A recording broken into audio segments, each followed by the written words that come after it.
दूसरी चीज़ मनुष्य में जो है वो माफ़ नहीं कर सकता।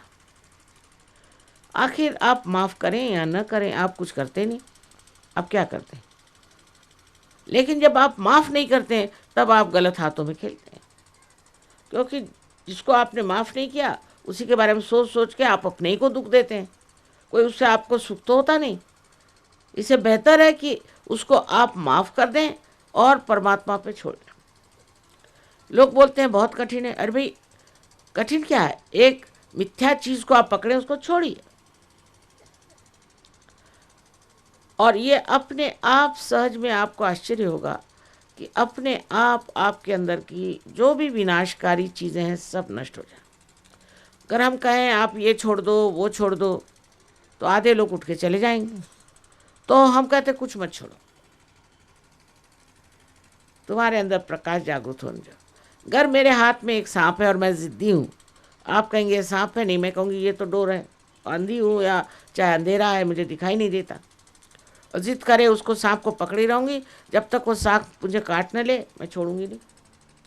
लेकिन जब थोड़ा सा भी प्रकाश आ जाए तो मैं अपने आप से ही उस सांप को छोड़ दूँ।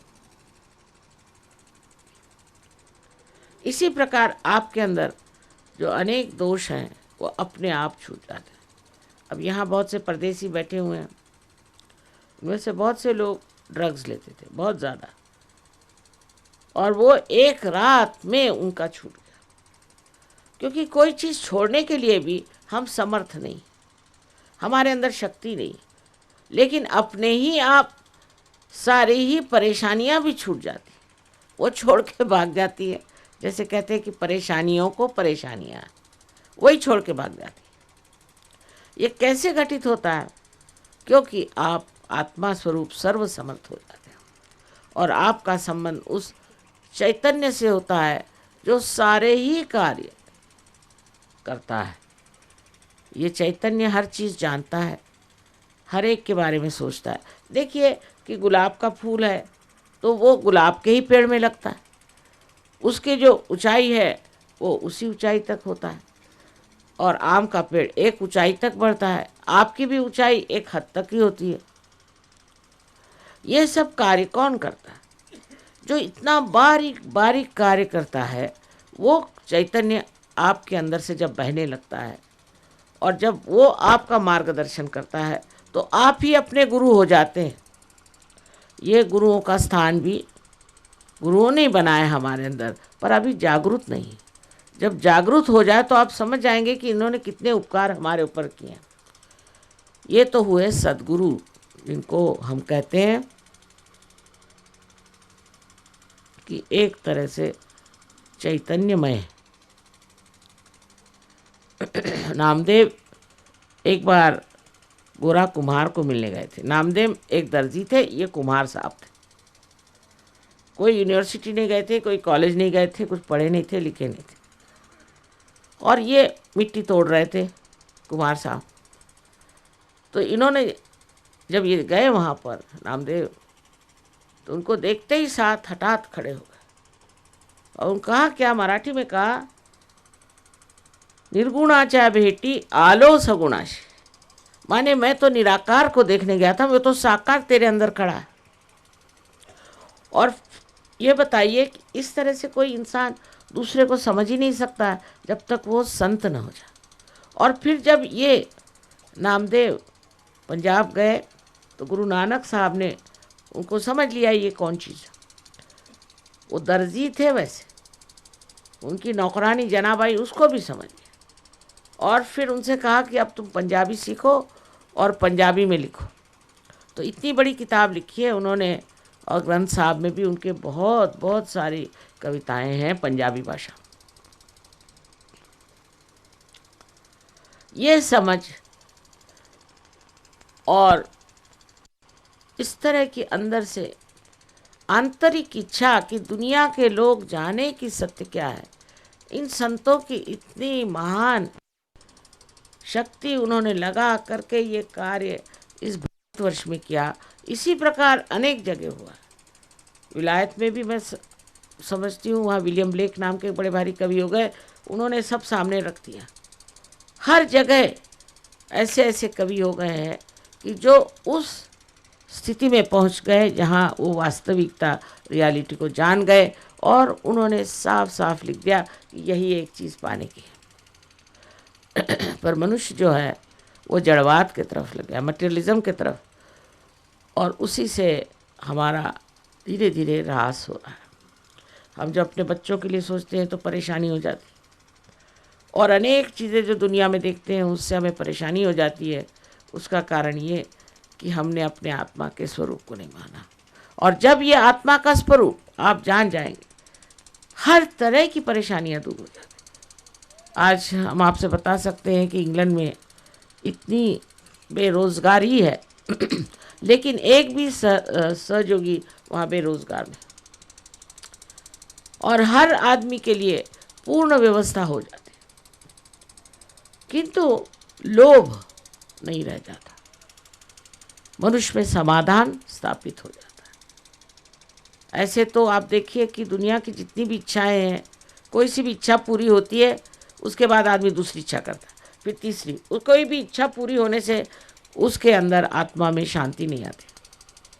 लेकिन एक इच्छा ऐसी है जो शुद्ध इच्छा है, निर्मल इच्छा है, और वो आप जाने या न जाने आपके अंदर स्थित है, आपके अंदर बसी हुई है, वही कुंडलिनी है। ये शुद्ध इच्छा की शक्ति है। कुंडलिनी के बारे में, अपने अंतर के बारे में, सारे कुछ चक्रों के बारे में, हर एक चीज़ आप अब जान सकते हैं। उसमें कोई भी चीज़ अब गुप्त नहीं रखी, कभी नहीं। कोई ऐसी बात आपको अगर कोई भी शंका हो तो आप फौरन हमसे पूछ सकते हैं। ये सारी चीज़ें आपके सामने खोल के रख दी जाएगी, पर पहले आपकी जागृति हो जानी चाहिए। और दूसरी बात यह है कि ये कार्य आज सारे संसार में, जैसे इन्होंने कहा कि 60-62 देशों में सहयोग चल रहा है, ये सारा कार्य एक सामूहिक संस्था है, वो भी जीवंत। जैसे कि ये शरीर है, इसी तरह से एक जीवंत संस्था है। सारे दुनिया में आपके भाई बहन बैठे हुए हैं, लेकिन ये सब जागरूक हैं और सब जीवंत हैं। अगर हमारा नाखून एक टूट जाए तो वो तो बढ़ नहीं सकता। इसी प्रकार अगर आप सामूहिकता में आ जाएं और सामूहिकता में से प्राप्त करें तो आप समझ जाएंगे कि आप आनंद के सागर में गोते लगा रहे हैं। यहाँ अभी बहुत देशों से लोग आए हैं और हिंदुस्तानी भी हैं। मैंने कभी इनको लड़ते झगड़ते, कोई गंदी बात कहते कभी नहीं सुना। इतना प्यार, इनको भाषाएं भी नहीं आती है। अब मैं बोल रही हूँ हिंदी भाषा में, तो मैंने कहा भाई मुझे माफ़ करो, मैं हिंदी बोल रही हूँ, तुम लोग तो सिर्फ अंग्रेज़ी या इनकी अनेक अनेक भाषाएं। तो कह ले माँ कुछ नहीं, हमारा ध्यान अच्छा लगता है। मैंने कहा क्यों? कि हम निर्विचार हो जाते। तो पहले ही आपकी दशा निर्विचारिता आती है, और निर्विचारिता में आप ये जो वर्तमान है इसमें उतर आते। या तो आप भविष्य में रहते हैं और या तो आप भूतकाल में रहते हैं, उसी के विचार आते रहते हैं। लेकिन जिस वक्त कुंडली जागृत होती है तो ये विचार ऐसे हट करके बीच की जो जगह विलंब जिसे कहते हैं, जहाँ वर्तमान है, वहाँ आप स्थित हो जाते हैं। पर निर्विचारिता में आप पूरी तरह से सचेत, चेतित हैं, अवेयर हैं। उस वक्त आपकी आध्यात्मिक शक्ति बढ़ती है। इसलिए ध्यान करना होगा। आप ध्यान में जाएंगे और ध्यान में आप निर्विचार हो जाएंगे, उस वक्त शांति मिलेगी। सारे संसार में लोग शांति की खोज करते हैं, शांति चाहिए, शांति चाहिए। और बहुत से लोगों को बड़ी बड़ी पदवियां मिली हैं शांति के लिए, लेकिन अंदर जिनके शांति नहीं है वो कैसे शांति दे सकते? अपने अंदर जो शांति का स्थान है उसे आप प्राप्त करते हैं। इस तरह से अनेक चीज़ें हो जाती हैं और सत्य को आप जानते हैं। आपके चित्त में सत्य का प्रकाश आ जाता है और आपको आश्चर्य होता है कि ये सत्य ही परमात्मा का प्रेम है। सत्य